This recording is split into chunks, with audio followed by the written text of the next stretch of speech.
주님의 부르심으로 이 자리에 오신 성도님들을 환영합니다. 하나님의 은혜가 우리의 마음에 빛처럼 이슬처럼 내려서 우리의 마음을 적시고 새로운 생명으로 대지를 뚫고 올라오는 새싹처럼 하나님의 은혜가 우리의 삶에 새싹으로 꽃으로 열매로 충실하게 이어지는 우리 모든 믿음의 가족들이 되시기를 우리 살아계신 주님의 이름으로 간절히 축원합니다. 오늘 함께 하나님 말씀을 봉독하겠습니다. 시편 43장 4절 말씀을 함께 봉독하겠습니다. 시편 43장 4절 말씀입니다. 성경을 가지신 분들은 찾으시기도 하고 또 화면에 있는 말씀을 읽으시면 되겠습니다. 함께 봉독합니다. 그런즉 시작. 그런즉 내가 하나님의 단에 나아가 나의 극락의 하나님께 이르리이다. 하나님이여, 나의 하나님이여, 내가 수금으로 주를 찬양하리이다. 아멘. 이 시편의 말씀에 하나님의 단, 하나님의 제단에 나아가는데 나의 무슨 하나님?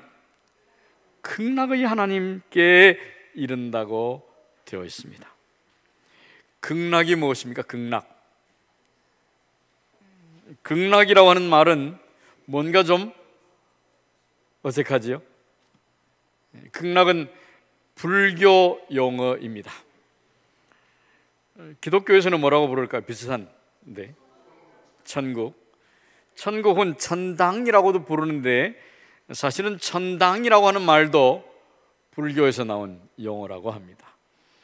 근데 처음에는 우리 교회에서도 교회 개신교 교회에서도 우리 한국의 기독교 예수 그리스도를 믿는 복음이 들어왔을 때 천당 예수교 천당이라고 이렇게 불렀는데 불교 용어다 보니까 새롭게 좀 고쳐서 부르는 것이 천국 이렇게 좀 구별하게 되는 것입니다. 천당과 천국은 좀 다릅니다. 그런 의미에서 같은 듯 하지만 좀 다릅니다. 극락이라고 하는 것도 이름만 다르고 같은 듯 보이긴 하지만 본질적으로 좀 다르긴 합니다. 극락은 무량수경이라고 하는 정전에 보면 법장보살이라고 하는 분이 실제 사람은 아닙니다. 이분은 이제 그저 이념적 존재라고 그래서 상상 속에만 존재하는 그런 보살. 이 보살이라고 하는 분은 이 스님이 되기 전에 혹은 부처가 되기 전에 준비 과정에 있는 분을 보살이라고 그런다고 그래요. 이 법장보살이 부처가 되기 전에 48가지의 소원을 부처에게 아뢰서 약속이라고 해야 될까요? 그래서 48대원이라고도 부르고 혹은 대서원이라고도 부르기도 하는데 그 중에 극락이라고 하는 말이 나온다라고 합니다. 그래서 극락은 사후세계가 죽은 다음에 가는 데가 여러 종류가 있다고 그래요. 우리가 쉽게 지옥도 있고 천당도 있고 근데 그 중에 한 곳으로 여겨지는데 이 극락은 서쪽에 있다고 그래요. 서쪽. 왜 서쪽인지까지는 제가 공부를 못 해봤는데 하여튼 서쪽에 있다고 그래요. 서방정토 이렇게도 부릅니다.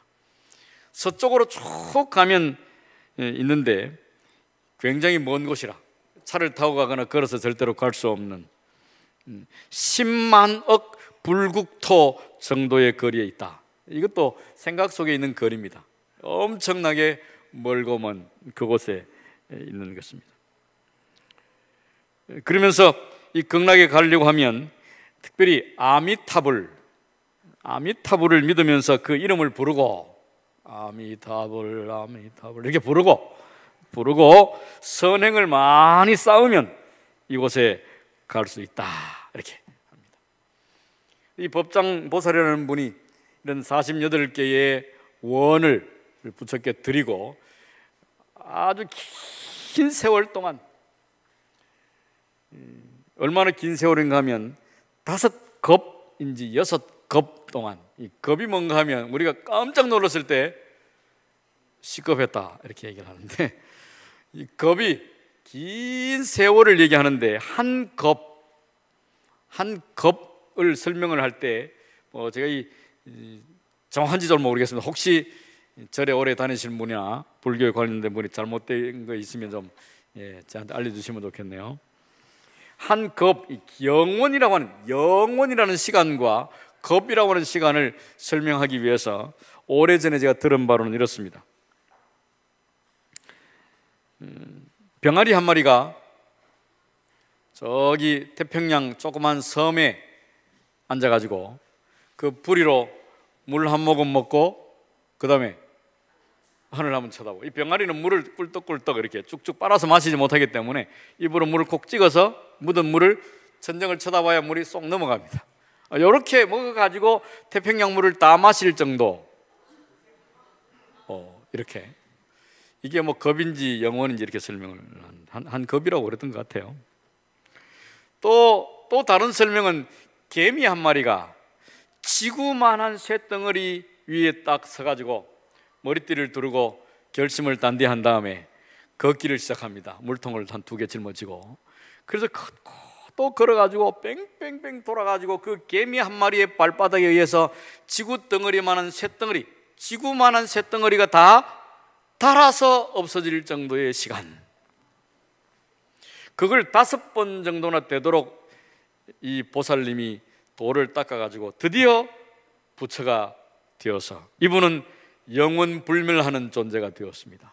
그래서 극락에 가면 이분이 드디어 48개의 원을 다 이루고, 이 원을 제가 내용을 보니까 이러하다면 저는 차라리 부처가 되지 않겠습니다 하는 여러 가지 원이 있습니다. 이 48가지가 있는데 그걸 다 이루고 돌을 다 닦은 다음에 그 엄청난 시간 동안 돌을 닦아서 아무나 못 되는 겁니다. 그러니까 그런 다음에 드디어 해탈의 경지에 이르러서 극락에서 이분이 가면 조교처럼 강의를 하고 계십니다. 절에서는 설법이라고 그러죠.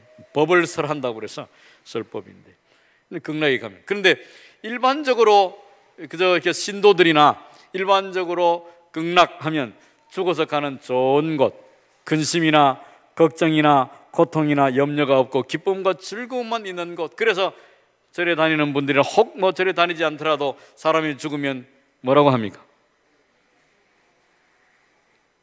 명복을 빕니다라고도 하지만 특별히 절에 다니는 분들은 극락왕생하옵소서 이렇게 빌어요. 극락에서 태어나기를 바란다. 사람이 죽으면 그게 끝이 아니고 윤회를 하기 때문에 그 다음 생에 또 다른 무엇인가로 태어나는데, 윤회를 하다가 그 윤회의 고리를 끊고 윤회의 굴레를 벗어나서 가게 되는 데가 어딘가 하면 극락이에요. 윤회는 굉장히 위험한 것입니다. 윤회를 하는데 사람으로 태어나가지고 잘못하면 죄를 짓거나 선을 다 못 쌓으면 뭐로 태어나요? 그 다음 생에 소가 되거나 무슨 개미가 되거나 말이 되거나 무슨 토끼가 되거나 이게 잘못 태어날 수 있기 때문에 굉장히 잘해야 돼. 아주 굉장히 위험한 게 위험한. 그래서 윤회를 한다고 하는 것은 매우 힘든 일이에요. 그래서 윤회를 벗어나는 것이 인생의 목표입니다. 그래서 선을 많이 쌓고 이 아미타불을 많이 부르고 또 좋은 일들을 많이 하면, 적선을 하면, 선을 많이 쌓으면 드디어 마침내 윤회에 벗어나가지고 극락에 가. 근데 극락에 가도 극락에도 등급이 있다고 그럽니다. 9등급이 있답니다. 9등급. 그 9등급 중에 제일 낮은 하등에 태어났어요. 제일 낮은 등급으로 태어나면 연꽃 속에 갇혀서 나오지도 못한다고 그래요.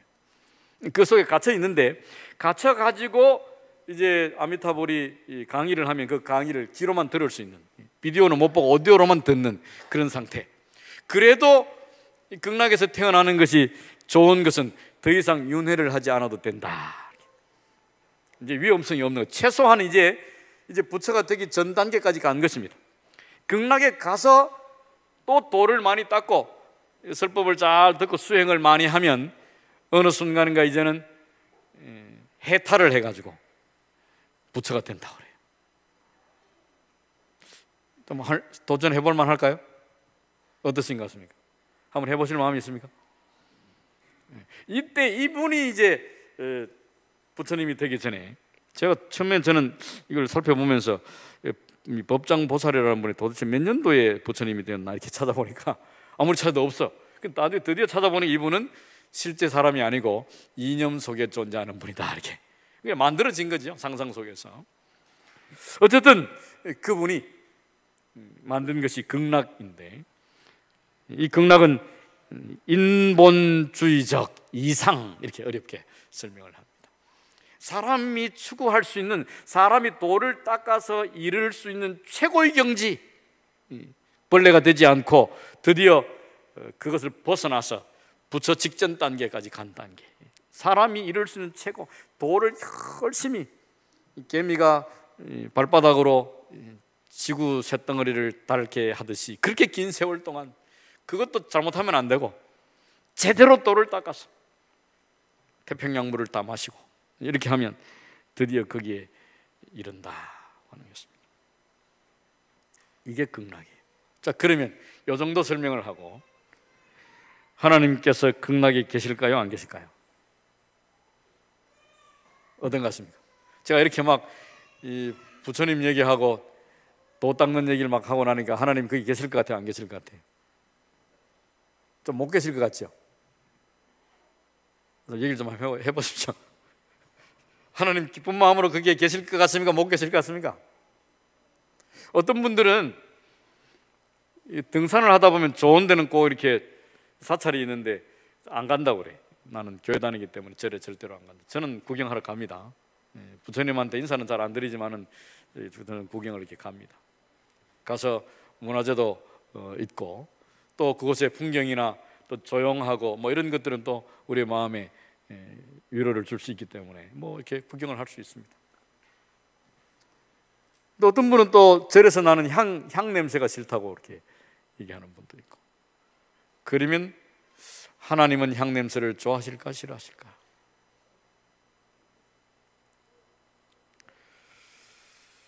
그래서 다니엘서 3장 25절을 찾아봤습니다.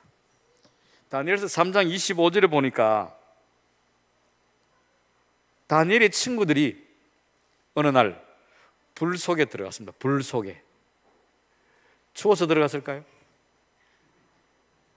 우상에게 절하지 않았다는 죄로 느부갓네살이라고 하는 왕이 큰 금으로 신상을 만들어 놓고 모든 관직에 있는 공무원들과 또 관리들을 다 모아놓고 음악이 딱 울려 퍼지면 절을 하라고 그랬는데, 신상을 다 만들어 절을 하라고 그랬는데 다 절을 하는데 세 사람이 절을 안 하고 딱 서 있었습니다. 니들 뭐야? 왜 절 안 해? 저희는 교회 다니는 사람들입니다. 저희는 하나님 믿는 사람들이라서 부처님한테 절을 하지 않. 죄송합니다. 저는 공무원이긴 하지만은 저는 절을 안 하겠습니다. 안 돼. 다 절해야 돼. 자기 선택이 아니고 무조건 절해야 되는 거야. 안 하면 불에 넣어서 죽일 거야.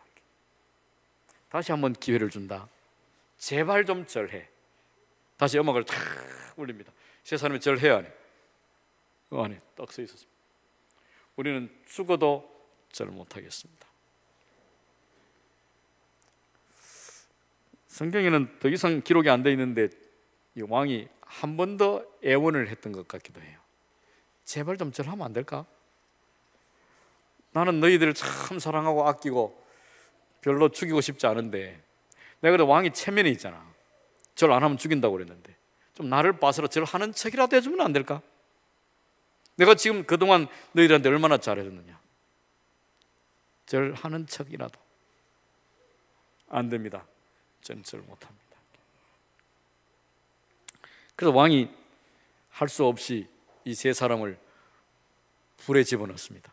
근데 불도 그냥 불이 아니고 보통 때보다 7배나 더 뜨겁게 불을 만들었다고 그래요. 불 온도가 몇 도입니까?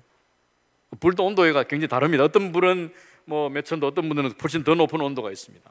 하얀 불꽃도 있고 파란 불꽃도 있고 빨간 불도 있는데 불의 온도가 굉장히 온도가 다릅니다. 불에 평소 불보다도 7배나 뜨겁게 했다. 그 속에서 집어넣었는데 이 세 사람이 불에 다 죽었을까요? 안 다 죽었을까요? 실험해보지 마시기 바랍니다. 손가락을 넣고 타나 안 타나 이렇게 하면 안 돼. 하여튼 세 사람이 불에 들어갔는데 그들을 묶었던 줄은 타고 사람은 타지 않아요. 왕이 깜짝 놀라서 보니까 세 사람을 불 속에 집어넣었는데 불 속에 몇 사람이 있어요? 4사람이 있어요. 그런데 자세히 보니까 세 사람은 조금 전에 봤던 그 사람, 아는 사람들인데 네 번째 사람은 얼굴이 낯설긴 한데 왠지 알 것 같은 사람. 그래서 왕이 뭐라고 적어놨는가 하면 네 번째 사람은 그냥 사람이 아니고 신들의 아들과 같았다. 이렇게. 뭐가 같았다고요? 세 사람을 불에 넣었는데 눈을 번쩍 떠보니까 4사람이 불 속에 있더라는 거예요. 그 자세히 보니까 네 번째 사람은 조금 전에 봤던 그 세 사람 말고 네 번째 사람은 신들의 아들처럼 생겼어요. 근데 왜 신들의 아들이라고 그러는가 하면 이 성경에 원래 적혀 있는 말로 하면 엘로힘입니다. 엘로힘이 뭐예요? 하나님이에요. 그 당시에 그 나라의 왕이 믿고 있던 종교는 다 신입니다. 다 신들이 굉장히 많아요. 엘로하라고 하면 신이고 신들 그러면 엘로힘입니다. 우리가 믿는 하나님도 엘로힘이에요. 왜 엘로힘일까? 성부, 성자, 성령. 그래서 엘로힘이라고 하죠.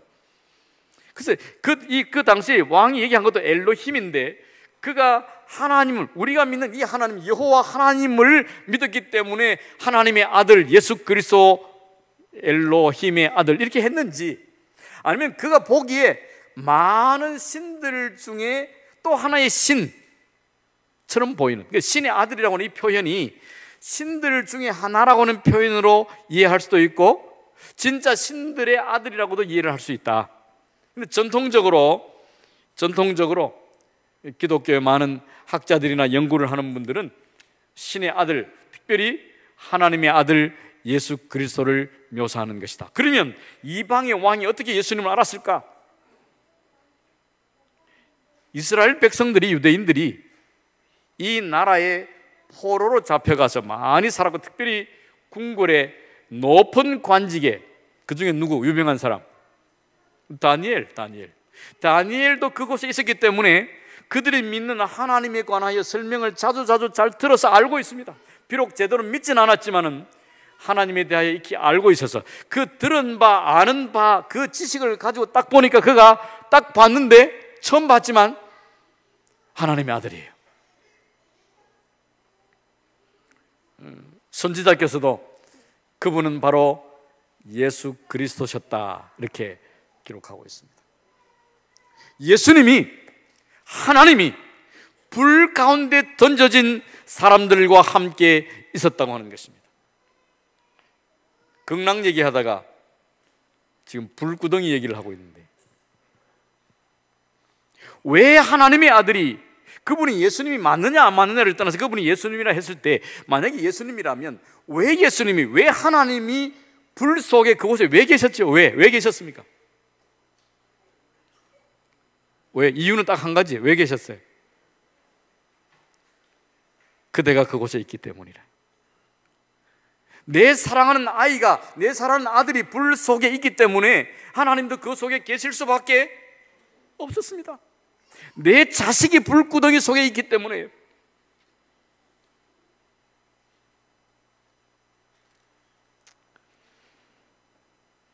극락이 아니라 그곳이 지옥이라도, 그곳이 불구덩이라도 하나님은 그곳에 계셔야만 했습니다.